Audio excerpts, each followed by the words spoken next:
इसके लिए किसी की हत्या कर दीजिएगा, हत्या को तो कहीं से जायज़ नहीं ठहराया जा सकता। इतनी जघन्य हत्या हुई है, डेड बॉडी देखने लायक नहीं था। और उसके बाद जब हम लोगों ने कहा कि दोबारा पोस्टमार्टम कराइए तो प्रशासन ने उसको नहीं माना और आश्वासन देकर कि जल्द से जल्द गिरफ्तारी की जाएगी, लेकिन कुछ नहीं हुआ। 24 घंटे का समय कब का बीत गया कि पुलिस प्रशासन को, सरकार को इसकी सीबीआई जांच करानी चाहिए। और जो भी दोषी हैं, ये गैंग रेप का भी प्रथम दृष्टया मामला लग रहा है। एक आदमी इस तरह से इतने सारे घाव नहीं दे सकता। तो तेजस्वी जी क्यों इसमें इन्वॉल्व होंगे? तेजस्वी जी ने एक ट्वीट कर दिया और ट्वीट करके अपना पल्ला झाड़ लिया।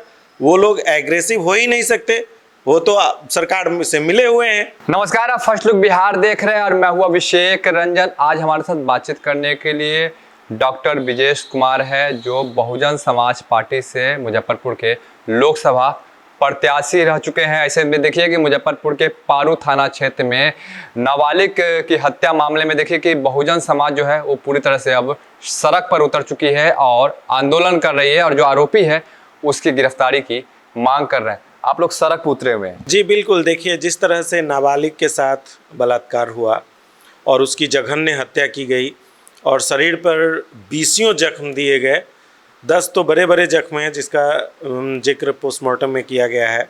इसके अलावा बहुत सारे छोटे छोटे जख्म हैं। इस तरह से महादलित के साथ इस तरह का जघन्य कृत्य ये कहीं से उचित नहीं है। और पुलिस प्रशासन जो है लीपापोती में लगी हुई है। हालांकि आज कुर्की जब्ती की कार्रवाई हुई है, लेकिन यह काफ़ी नहीं है। मैं कहता हूँ इसमें बहुत सारे लूपहॉल्स हैं। पहला, इस जो जघन्य अपराध है, जब बच्ची की हत्या हुई, एक महादलित की हत्या होती है, नाबालिग की हत्या होती है, इसका पोस्टमार्टम पैनल से क्यों नहीं कराया गया? पैनल से इसका पोस्टमार्टम नहीं कराया गया। इसके अलावा इसके पोस्टमार्टम की वीडियो रिकॉर्डिंग नहीं कराई गई। सुप्रीम कोर्ट का स्पष्ट आदेश है कि इस तरह के मामले में पोस्टमार्टम का वीडियो रिकॉर्डिंग होना चाहिए, और वीडियो रिकॉर्डिंग नहीं किया गया। हम लोग लगातार मांग कर रहे थे कि दोबारा पोस्टमार्टम कराया जाए, प्रशासन ने नहीं सुना। 24 घंटे का समय लिया कि 24 घंटे के अंदर अपराधियों को पकड़ा जाएगा, लेकिन नहीं हुआ। आज फिर हम लोगों ने आक्रोश मार्च निकाला था। पीड़िता के घर से सरैया प्रखंड तक हम लोग पैदल बहुजन समाज पार्टी के प्रतिनिधिमंडल के साथ, जिसमें हमारे राज्यसभा सांसद माननीय रामजी गौतम जी थे, प्रदेश प्रभारी डॉक्टर लालजी मेधांकर थे, अनिल चौबे जी बिहार प्रदेश प्रभारी थे, प्रदेश अध्यक्ष शंकर महतो जी थे, केंद्रीय प्रभारी एडवोकेट सुरेश राव जी सहित हजारों लोगों की भीड़ थी। हम लोगों ने आक्रोश मार्च निकाला और सरैया एसडीपीओ के पास जाकर हम लोगों ने ज्ञापन दिया और उनसे बातचीत की। उन्होंने आज फिर आश्वासन दिया कि अगले 2 दिन के अंदर जो मुख्य अभियुक्त है संजय यादव, उसकी गिरफ्तारी की जाएगी। सह अभियुक्त की एक गिरफ्तारी उसमें हुई है, मुख्य अभियुक्त अभी भी फरार है। तो पुलिस को त्वरित कार्रवाई करनी चाहिए। लेकिन मैं सरकार से पूछना चाहता हूं कि महादलित पे अत्याचार कब बंद होगा, और इस तरह के कृत्य में पैनल से क्यों नहीं पोस्टमार्टम कराया गया, वीडियोग्राफी क्यों नहीं कराई गई? इसके अलावा आप देख लीजिए, दरभंगा में वही स्थिति है। दरभंगा में भी महादलित के साथ बलात्कार हुआ, हत्या हुई। मधुबनी में हत्या हुई है। लगातार आप बिहार की स्थिति देखें तो कहीं ना कहीं हर रोज एक हत्या औसतन हो रही है।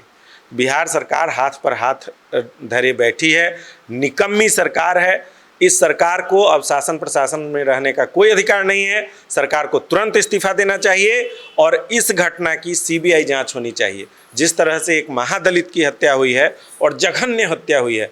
अगर दूसरी थ्योरी आ रही है कि शादी का मामला था, शादी करने से इनकार कर रही थी, अगर बच्ची शादी से इनकार करेगी तो क्या आप हत्या कर दीजिएगा? आपको किसने अधिकार दिया बच्ची की हत्या करने का? और वह भी 14 साल की बच्ची। 14 साल की बच्ची अभी तो मैरिजेबल एज में भी नहीं है, उस पर शादी के लिए दबाव देना भी अनुचित है। अगर ये इस थ्योरी को भी हम मान लें तो उसके लिए आप किस अधिकार से उस पर दबाव डाल रहे थे? और बच्ची का अधिकार है, शादी करे न करे ये उसका अपना अधिकार है। आप इसके लिए किसी की हत्या कर दीजिएगा, हत्या को तो कहीं से जायज़ नहीं ठहराया जा सकता। इतनी जघन्य हत्या हुई है, डेड बॉडी देखने लायक नहीं था। और उसके बाद जब हम लोगों ने कहा कि दोबारा पोस्टमार्टम कराइए तो प्रशासन ने उसको नहीं माना और आश्वासन देकर कि जल्द से जल्द गिरफ्तारी की जाएगी, लेकिन कुछ नहीं हुआ। 24 घंटे का समय कब का बीत गया। 12 तारीख की घटना है, आज 17 तारीख हो गया। आज तक जो मुख्य अभियुक्त है वो फरार है, उसकी गिरफ्तारी नहीं हुई है। पुलिस प्रशासन को जल्द से जल्द उसको गिरफ्तार करना चाहिए और उसको फांसी पर चढ़ाना चाहिए। देखिए, पारू नाबालिग घटना मामले में बता दें कि पुलिस ने कार्रवाई भी की है, कुर्की जब्ती की। आपने कहा कि रेप हुआ, लेकिन पुलिस इनकार कर रही है। पुलिस ने कहा कि हत्या हुआ। पोस्टमार्टम में ऐसा कोई रिपोर्ट आया है? पोस्टमार्टम रिपोर्ट आपको? पोस्टमार्टम रिपोर्ट मेरे पास है। पोस्टमार्टम में जो रिपोर्ट में उन लोगों ने ओल्ड वेजाइनल रप्चर दिखलाया है, लेकिन कितना ओल्ड है ये तो बताना पड़ेगा ना। 1 दिन का है, 2 दिन का है, 3 दिन का है, 4 दिन का है, 10 दिन का है, और इतनी छोटी बच्ची है। तो मुझे तो शब्द नहीं मिल रहे इसकी निंदा करने के लिए। इतना जघन्य अपराध है, इसको कहीं से जायज़ नहीं ठहराया जा सकता। ये लीपापोती की कोशिश है। ये जो अभियुक्त है उसको बचाने के लिए इसको फैब्रिकेटेड जो है, मैं तो ये आरोप लगा रहा हूँ कि अब जिसने भी किया हो पोस्टमार्टम रिपोर्ट से छेड़छाड़ किया है। किसी न किसी दबाव में डॉक्टर ने ये रिपोर्ट दिया होगा। 14 साल के बच्ची का आप इस तरह का ओल्ड रप्चर कह के उसको अभियुक्त को बचा नहीं सकते। दूध का दूध, पानी का पानी होना चाहिए। इसकी सीबीआई जांच होनी चाहिए और खुद ब खुद दूध का दूध और पानी का पानी हो जाएगा। 14 साल की बच्ची के साथ अगर कोई कुकृत्य करता है तो सिर्फ और सिर्फ उसकी सज़ा फांसी होनी चाहिए। ओल्ड रप्चर भी अगर है तो कितने दिन पुराना है, उसकी जांच तो हो, जांच हो, सीबीआई जांच करे, अभियुक्त को पकड़े, जल्द से जल्द पकड़े, पूछताछ करे और निश्चित रूप से दूध का दूध पानी का पानी हो जाएगा। कितने वार किए गए हैं और नाबालिग के शरीर? नाबालिग के शरीर पे 20 वार हैं। 10 तो बड़े बड़े हैं, 7 इंच लंबा और 1.5 से 2 इंच तक गहरा घाव है, जिसका जिक्र पोस्टमार्टम में किया गया है। इसके अलावा बहुत सारे छोटे छोटे घाव थे अराउंड द नेक ऑल्सो, गर्दन के आसपास, आगे पीछे और पैरेलल ऊपर से नीचे तक बहुत सारे जख्म थे। फिर पुलिस ने कुछ छुपाया है बहुत, लेकिन अब मैं उसमें अंदर तक नहीं जाना चाहता हूँ। मैं इतना ज़रूर कहूँगा कि पुलिस प्रशासन को, सरकार को इसकी सीबीआई जांच करानी चाहिए और जो भी दोषी हैं, ये गैंग रेप का भी प्रथम दृष्टया मामला लग रहा है। एक आदमी इस तरह से इतने सारे घाव नहीं दे सकता, इस तरह से हत्या नहीं की जा सकती। हो सकता है इसमें कई सारे लोग इन्वॉल्व हों, 4-5 लोगों का काम लग रहा है।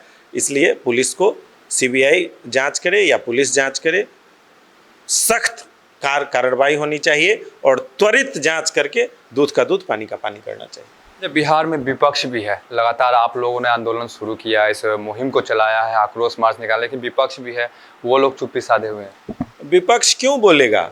विपक्ष तो लालू जी कहते हैं कि मेरा समीकरण ही है माई समीकरण, दूसरे से कि मुझे कोई लेना देना नहीं है। और ये यादव समुदाय का लड़का है और लगातार जो घटना हो रही है वो कहीं ना कहीं यादव समुदाय के लोग उसमें संलिप्त पाए गए हैं।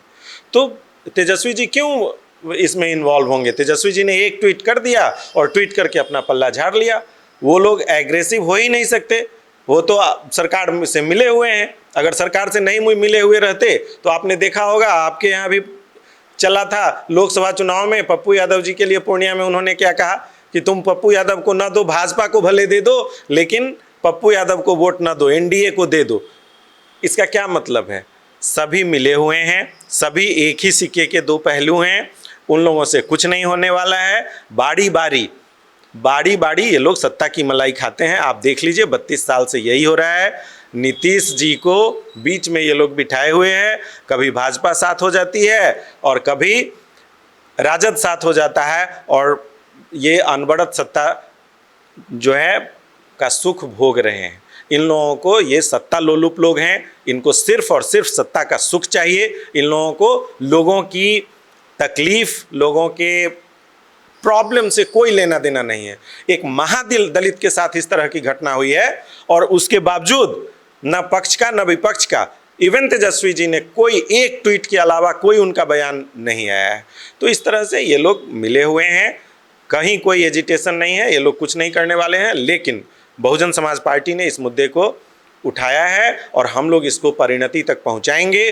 अगर 2 दिन के अंदर, जिस तरह से एसडीपीओ ने हम लोगों को आश्वासन दिया है कि 2 दिन के अंदर अभियुक्त की गिरफ्तारी होगी, अगर 2 दिन के अंदर अभियुक्त की गिरफ्तारी नहीं हुई तो हम लोग बड़े पैमाने पर आंदोलन करेंगे।